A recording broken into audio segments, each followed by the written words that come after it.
Baby girl, you are so pretty, pretty, pretty, pretty. Baby girl, you are so pretty, pretty, pretty, pretty. Females made you just to trick me, trick me, trick me, trick me.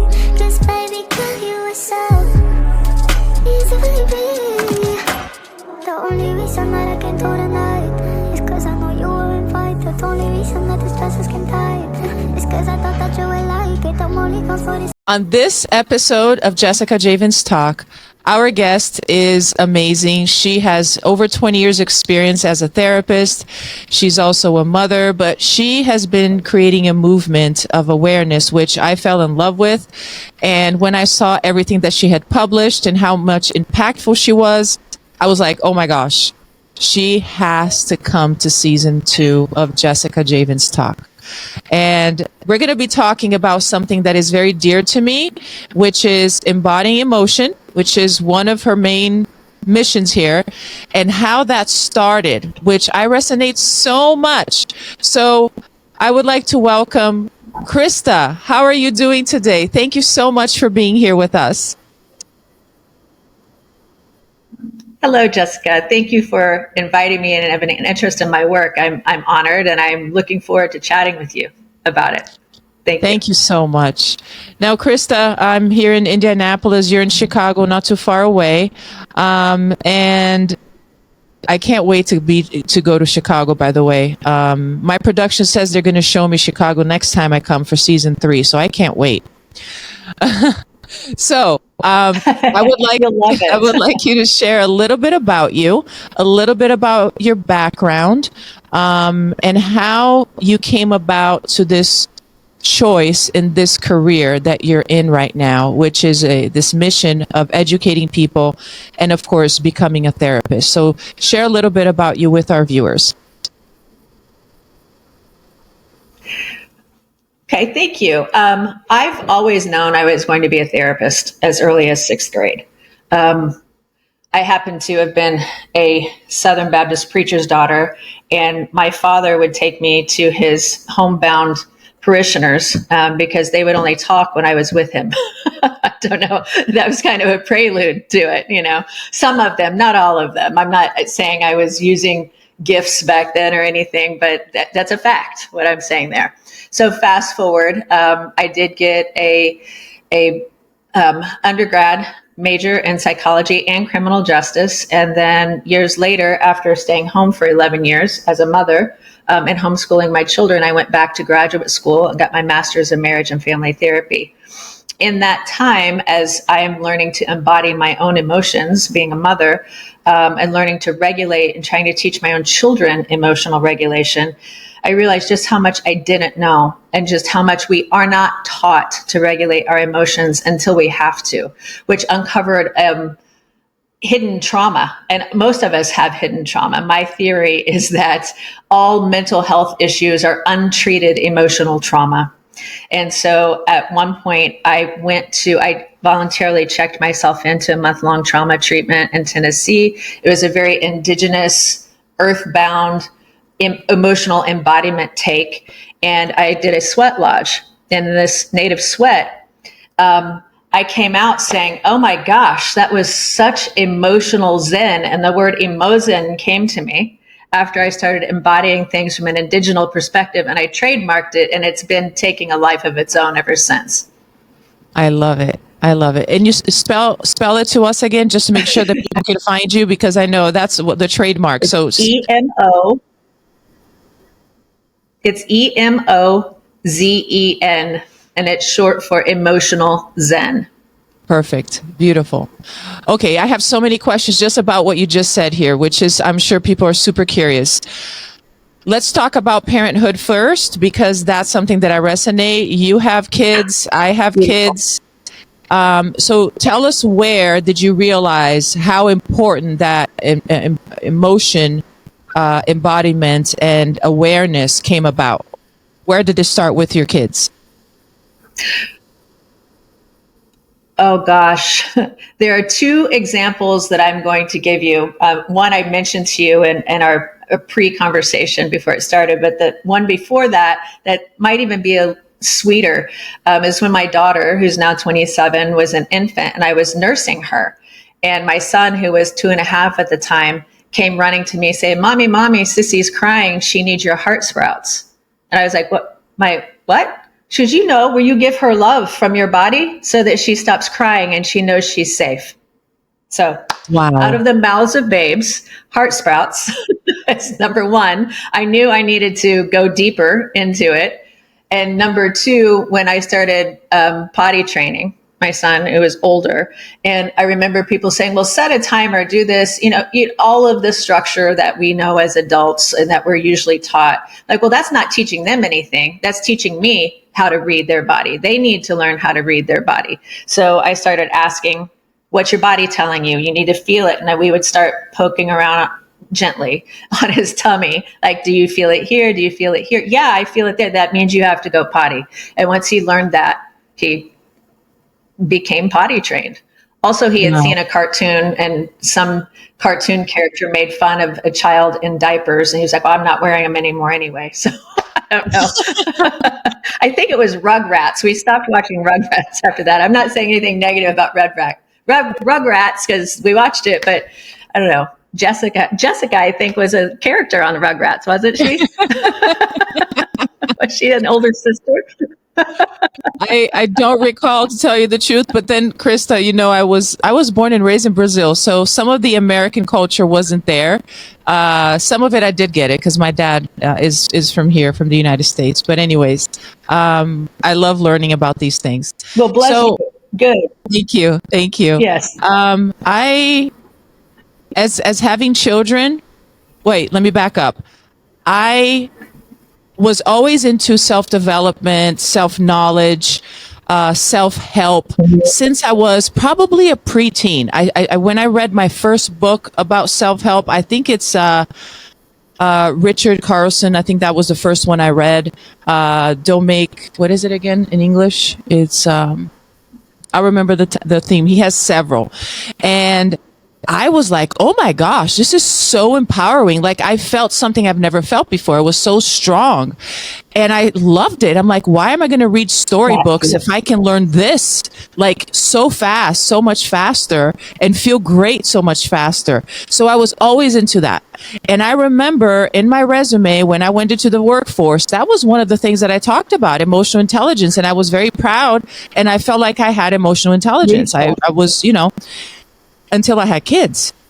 And then, the perspective of it, like, whoa, and having 4 and they're close in age, it can be a lot and things just multiply so fast. You have to have control and so forth. And that's where some of the things that you said earlier, some of the things that you're carrying that you didn't even realize you were carrying. And I was carrying that too.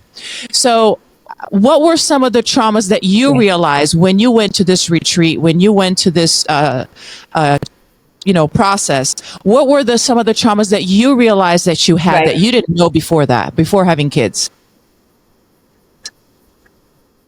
Oh gosh. What I want to say before I even answer that question is we get so caught up in normalizing trauma that we don't even realize it until we learn we can say no. So that would be the first thing. I didn't know I could say no. Women are taught to put a smile on that, just keep a smile on that face, and you don't have anything to be stressed about, right? Look at your nice home. Look at how you look, or how this, or how that. And that's also superficial. That has nothing to do with happiness. What has to do with happiness is about connection, which is also, when you talk about addiction isn't just to substances, especially for women. We become addicted to other people's approval. We become addicted to doing it perfectly. We become addicted to the clean house, the full fridge. How are we cooking? What are we wearing? How much do we weigh? And the opposite of addiction isn't sobriety. We can become emotionally sober too. So the opposite of addiction is connection. And in order to connect with other people, we have to be more connected to ourselves, which warrants emotional embodiment. I notice as a clinician, a lot of times when people hit those points that you're talking about, like what points did you know? You asked me what points I noticed. When we're in therapy, we try to talk over it, or we talk faster, or we get angry, which anger is always a secondary emotion. I'm not saying it's not a good radar point, but it is secondary because it's protecting something more vulnerable that we're afraid to speak on, especially as women. We're not supposed to be angry, but you talk about female rage, that is what creates life. And I'm not trying to promote anger or rage. I'm saying it's valid. And when we can embody it, it gives us wisdom. Wow, that's incredible. I resonate with what you said and how I was raised too. And I'm not saying it's anybody's fault, but it was a perception that I created and developed in my own mind about how I should portray myself. You have to be pretty. You have to earn love and attention. So you have to work hard. You have to be pretty. You have to be nice. You have to be gentle. You have to have the house cleaned, your everything in order for you to be acceptable. And without realizing, that became part of who I was in my default. You know what I'm saying? And you don't realize that. Now, thank you for mentioning this. And you're so right. When especially a woman, as a woman, I can say that when you become upset or angry, it is an underlying feeling. It is something that was triggered, and that's like a response about something else. And many times, in order for you to be able to, sometimes you don't even know what triggered that anger. And that's the thing. It's not clear. And it wasn't clear to me also a lot of the feelings that I had. One of them that is linked to what we just said is deservement. What do you think about that? Yes. I think because our heart is beating, we are deserving. That is what I think. And it goes back to the wisdom of my 2-year-old son, which I love what he said. Mommy, that's incredible. Sissy needs your heart sprouts. Isn't that powerful? And I want to say in here too, because we're talking about women, we're both women, we understand it from that perspective. But in my practice, because I can embody and heal and process my own rage, I can also be present for men and helping them process their rage too. So when you can embody and root yourself in your own experience, it's not just a woman's issue, right? We have a platform. We can go, oh, I get you, sister. I understand. I feel you, right? But men don't. Men don't have that. So, but with that emotion process, if men can root into their own experience, oftentimes when I'm working with men, they don't even know how to describe the emotion. They can just know, well, my neck hurts or my stomach hurts. So then we go into that, and that's about embodying. We sit and we feel into that. We breathe into that. There will be sessions where we don't talk for half the session. We're just feeling it. Wow. What are the most common things that you see with your clients that you would say is something that we should maybe talk about here because most people need to know that you see inside both men and women? What are the most common things that you see that needs treatment, that needs help, that needs connection and awareness? Oh, that's a beautiful question, Jessica. I hope this answer, we might need to break it down a little bit, but the first thing that comes to me is being able to speak the truth, because truth spoken as a beacon, it causes the shadows to dissipate. But okay, let me start over. Truth spoken as a beacon causes shadows to dissipate, and it allows connection. It doesn't mean it always feels good, but it always heals. Truth always heals. When we say things out of reactivity because we're not embodied, that causes pain and further rupture and further disconnection. So the thing that I see the most, that's most symptomatic is people not being able to speak the truth. One, because they don't know what they're feeling, because we're not taught to pay attention to our feelings. And two, then when we say it, we get attacked because, oh, well, you're too sensitive. Or were you misunderstood? You know, that's where that old saying, the road to hell is paved with good intentions. I don't really like cliches, but that really speaks to this, right? Like if you and I are standing in my driveway and I'm needing to leave, let's say, you know how you lean into someone's car window as they're leaving and you don't want to end the visit, right? And let's say you're doing that with me and I'm like, okay. And I can't wait to see you next week. I got to go though. And I back up and I back over your foot and your foot is broken. And I go, oh, hey, I'm sorry. Don't be so sensitive. Take care of it. And I just leave. Your foot's still broken. And I did it. It was an accident, but I did it. It wasn't my intention, but I did it. Does that make sense? And being able to take accountability is the biggest thing that we need to be able to do. And it's hard because we are all defensively postured. Like, we're animals first and foremost. All human beings, we're the apex predator animal. Therefore, we're defensively postured for survival purposes. And so when someone comes up and attacks our defense, which is the perfect mask we wear, and it starts to melt, then we attack, as opposed to leaning back and taking accountability and learning how to appropriately apologize.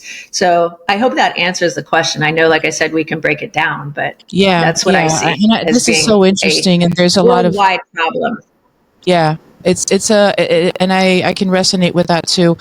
So this last part that you said, accountability, and I think that's something that requires probably practice, and maybe maturity, and confidence that just because you made a mistake, it doesn't change that you are a good person or who you are.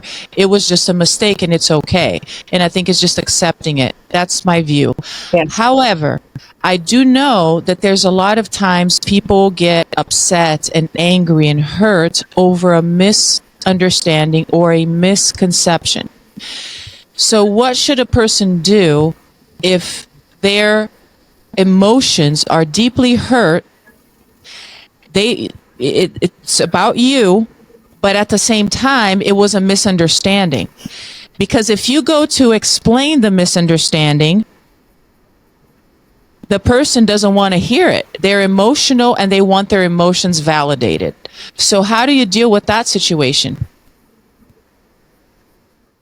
That's a great question. And I like what you said. It does take maturity. It does take the ability to slow down, and reflect. But I would say the way that I go about that, first of all, in a loving relationship, we're not trying to blame or shame anybody when they've hurt our feelings, right? We're trying to reestablish connection. So I say this in parenting and in relational healing, you have to connect before you correct. So if you came to me and said, hey, Krista, you hurt my feet. Oh, let's go back to the broken foot. Hey, Krista, my foot's hurt. Oh my gosh, I can imagine it is. I did not mean to do that. Let me get you some ice. Please don't move. Let me get you in the car and take you to the doctor. I want to make sure you're okay. Like, I would not leave your side until I knew you were taken care of, right? And you could even be angry with me because pain causes anger. Like, I understand the depth of all of it, but I'm not going to leave until I know that what I caused I've smoothed it over as possible, as much as possible, right?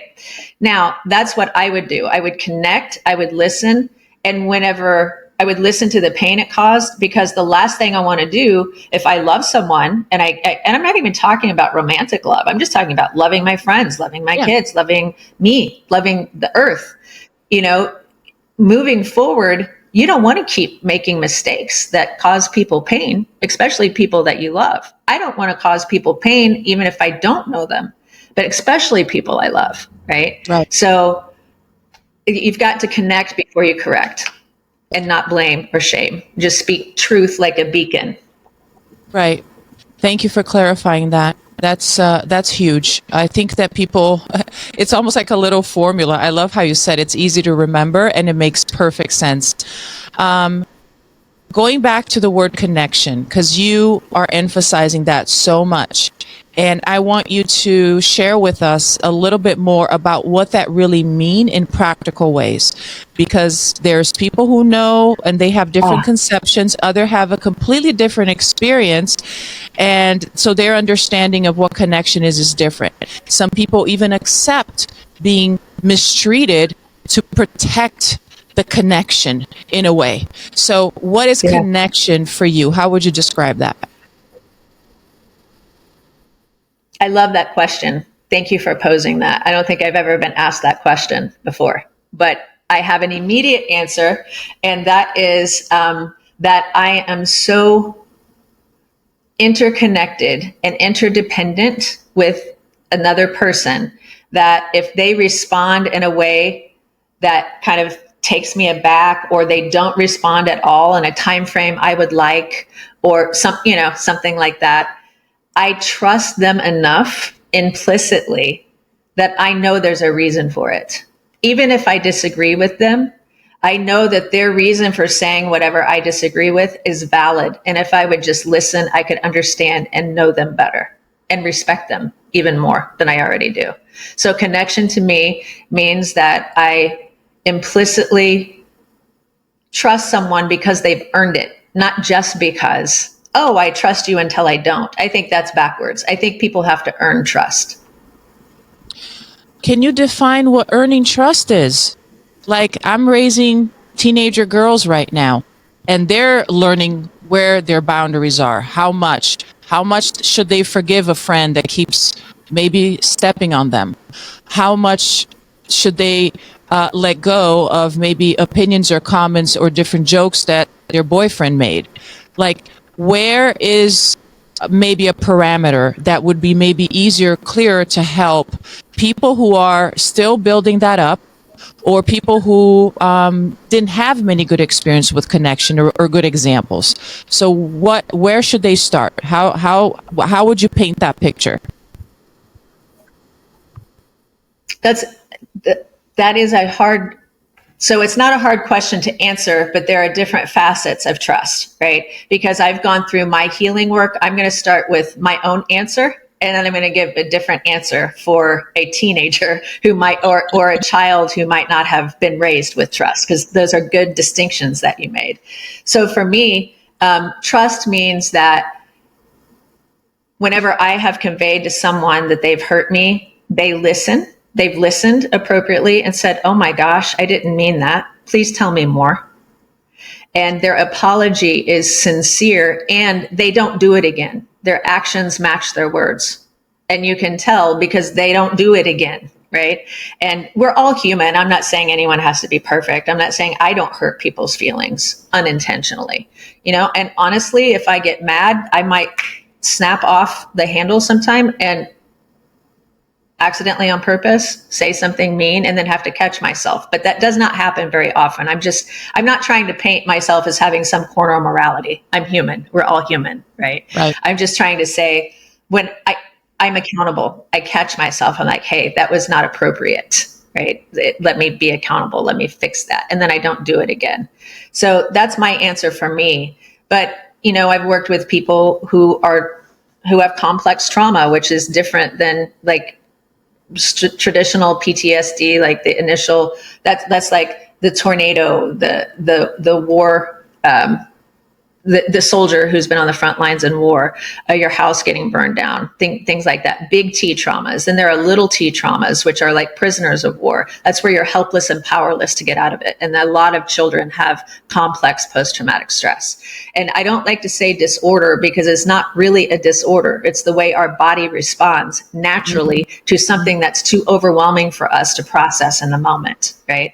And so for those people with whom I work that have complex trauma, they don't know about trust. So we have to literally break it down and say, is that person consistently harming you emotionally? There may not be any physical harm. It may be constant scoffing at, making fun of, not showing up for them emotionally. And if that is consistent and it makes them consistently feel bad, then we start from that place of, you don't have to accept that. Right? You can love them from afar. You can lean back. And the only person that you can control in this situation is you. And if you feel like you're continually being harmed, you can set healthy, loving boundaries and not let them as close until they've proven that they can come closer. But it takes a long time. You have to rebuild neural pathways for that. Yeah. So this is very intriguing to me. Now let's go a little bit into some of the publications that you have. You had some recent publications that came out, and I would like you to share a little bit about it. I did not read the whole book, but I did read just part of the description of them. I think it was on Amazon. a little bit of it, and I wanted you to share a little bit about the publications and what's the purpose behind that. What did you have in mind, and who were you trying to touch when you published those? Well, probably what you're, I'm working on a book right now, and I can see where the confusion would come in. I used to have a podcast, and a lot of what I have published through that has been what we're talking about right now. I want people to feel connected. I want them to understand that there is work to be done in building our emotional resilience, similarly to going to the gym, right? You break down the muscle fiber and it builds back up and you get stronger. The same thing happens with your nervous system, but you have to go within. And we're not used to being still. We're not used to spending time with ourselves, especially in this Western world. It's very fast paced. It's very, how big is your bank account? What kind of car do you drive? I'm being superficial about that, but you see it on TikTok and social media and the way that people present themselves. You know, you don't see a lot of people presenting the truth of rolling over in the morning and having your face swollen with sleep, you know, or forgetting to take your mascara off and it being running down your face. It's happened to me. I mean, let's just be authentic about that, you know? So what I want, I'm working on a book right now, just in Mosen, and it's about leaning into the best of life. So you stop running from the worst of it. We have to reprogram our brain to pay attention to what we're grateful for. Hopefully that answers your question. And I can answer in more detail if you know, specifically what spoke to you. I can tell you what it was about. I would like for the viewers to start getting some practical ways that they can actually start tapping into that. So if you would share perhaps maybe 2 or 3 different things that can both encourage but also guide them into tapping into that so they can start healing and having that awareness and start the healing process. Okay. Let's do it for 30 seconds right now, you and I. I'll give you an active example of it, okay? Awesome. Go ahead and put your hand over your heart. And I want you to just kind of look around your room. Just look around the room. Don't think about anything but my voice right now and what you're seeing. And I want you to start inhaling slowly and pretend like you're inhaling through your heart. Inhale for a count of 5. Exhale for a count of 5. And as you exhale, I want you to exhale through pursed lips like you're blowing through a straw. So inhale. Exhale. I just want you to give yourself 4 or 5 rounds of that. And on your next exhale, I want you to allow your eyelids to gently close. Let the silence be palpable. Notice what you hear. Notice your body sitting on that chair. Feel the weight of your body sitting on that chair, the support of the chair. Become aware of the support of the floor under the chair, and even below that, Mother Earth supporting everything you and I are sitting on. You where you are and me at a completely different part. Mother Earth is supporting us. We are grounded. We are here. We are together. On your next exhale, I just want you to wiggle your fingers and toes. Roll your head from side to side. Open your eyes and look around and name 5 things to yourself. And I want you to do a quick check-in before you respond, Jessica, and notice if anything at all shifted in your body. Did you go from, I don't know, maybe a level 5 stress to a level 2? Did it not change at all? I mean, I know this is brand new and we're being recorded, but you know, it's very practical. Did you notice anything at all? Absolutely. This is one of my favorite practices, by the way. And sometimes I do it several times a day. But I'll tell you, I haven't done it today. I had a big day and I hadn't done it. So I really felt the difference right now. So, number 1, good. I feel more comfortable. My body is less tense. Number 2, because of the tension, I typically hold it here in my stomach. So that stomach was a little bit not feeling right. And now it's calmer. And I think that just that the breathing just helped me also to refocus into our conversation, and also feel more confident and calm, I believe. I think those describe how I feel right now. Beautiful. I think that's Beautiful. an amazing thing Yeah. because it's an So that's easy one thing way. to do. Yes. Continue. Yes. Yes. Yes. I didn't mean, I'm just excited. Sorry. I didn't mean to overtalk you. No. Yeah, we have a small delay on the internet, but that's fine. I love that you demonstrated it here because this is something anybody can do. Anybody has access to that, and you can do that any time of the day. Because of that awareness, me particularly became more aware of listening to my body. So whenever I start feeling that, I immediately do my breathing exercises because now I know that process, Beautiful. right? So I want to encourage the listeners to experiment that Yes. too for themselves because this is very powerful way of really touching into your self-awareness and also your listening to your neurosystem. So thank you for doing that. I love it.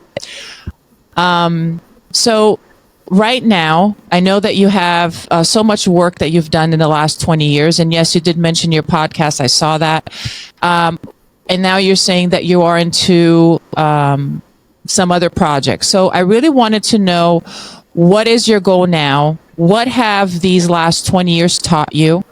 And what are you coming up with for this new phase of your career for us to enjoy and learn?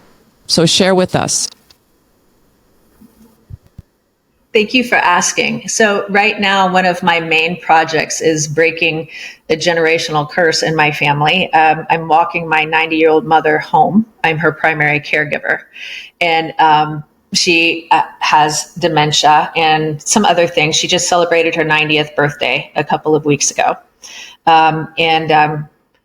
Talk about emotional regulation and breaking generational curses. That healing is being paid forward to my own children and to my future grandchildren and great grandchildren, right? And so that project is going to be played out in offerings that I'm going to give the community on how to regulate, how to connect, how to be more present. But I'm in the process of researching too about how to do that. Do I go out into the community? Do I put something on Patreon, on school? Do I do it with my own website? I'm not quite sure. And as my mother's primary caregiver and being a full-time therapist, that really warrants me being mindful of my own schedule and being intentional about when I get up to write. And sometimes that's 4 to 6 in the morning, Wow. So I'm in the process of organizing that right now, but it will come to starting with teaching children and the elderly, because I would like to go into, the assisted living facilities, the adult day facilities, and helping Wow. people reconnect and remember they're not alone. Because I see that a lot in caring for Yeah. my mother right now too. Yeah, my mother is living with me. She's not the way your mom is. She's 80. She's going to be 81 in a couple of weeks. But I see Okay. the some of the changes, the how much more attention she needs and things, She was always this very independent, strong person, and now you can see she's more sensitive. She's more limited in so many different ways. So my presence is very much requested and needed. And I feel that Yes. a lot of what you just said, it is so needed. I live in South Florida, Krista, and there's a lot of people who go there to retire. So we have a high community of people having to have care. So you see them with nurses going to the supermarket. There's a big demand for that in South Florida. So, and I see how lonely sometimes they are and how little resources sometimes they have. So that is amazing news that you're sharing right now. I'm very excited to hear more about it and to follow that. But I'm sure that you're going to be posting that on on your website and on your social media. By the way, how can our listeners tap into what you already have out there and what you're posting? How can they reach you? Thank you for asking that. I primarily am on Instagram and Facebook. I do have a website. It's going to be updated. So I thank you for your patience as we work with the construction of that. But that is www.emozen.life, EMOZEN.life, LIFE. And then on Instagram, it's emozen_flow. Because when you grasp this, you see that life just flows more than there's a flow about it, which I have to add in this little tidbit. I also used to volunteer, now I just sponsor, but at a place called Wolf Creek Habitat. Wolves are kind of like my main animal totem. And wolf, a client just told me a couple of weeks ago, you would think I would have seen it a long time ago, but wolf is flow backwards. So wolf flow, wolf, but they are the same word. Like I can't believe I've never noticed that. I've learned incredible. A lot. Right? I know it. It seems like, wait, what? I'm 57 and I just got that as much as I love them. Yes. So Emozen Flow on Instagram, and then on Facebook, it's just Emozen, and it is a holistic mental health. I forget, you know what? Let me check that. I forget. They put a lot of words after it that I didn't, and I always forget it, and I apologize. Let me tell you exactly what that is, though. No worries. See, here we go. I have no problem at all. It's an alternative and holistic mental health service. I have no problem. Like I said, I have no corner on morality. I forget things. But I'm resourceful. I know how to get the answer. So there you go. I pull it up on my phone. I love it. I love it.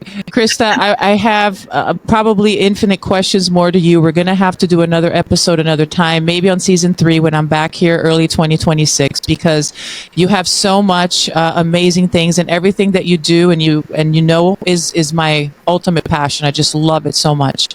I want to thank you for being here in the show today. And if you're following and listening to this, make sure you do your part in also helping somebody else by sharing this show, this episode with your friends and family, clicking the like button and subscribing. The more we have that, the more we bring awareness and power to people to really start loving their life, loving who they are, and making and understanding what true connections are and how can that change their lives for the better, and many times in unimaginable ways. So make sure you're doing that. I want to thank you all for watching until the end. Krista, thank you so much for being here. This show is brought by I Am Beast Network and Andre the Beast Creighton. And also my sponsors today are my biggest transformation from inside out, which is Forever Living, which is the pure best aloe vera juice in the world that transformed my wellness, and Purium, which is the ultimate lifestyle transformation with superfoods, which is some of my meals every day that makes me feel awesome from inside out. Thank you for watching. My name is Jessica Javens, and this is Jessica Javens Talk.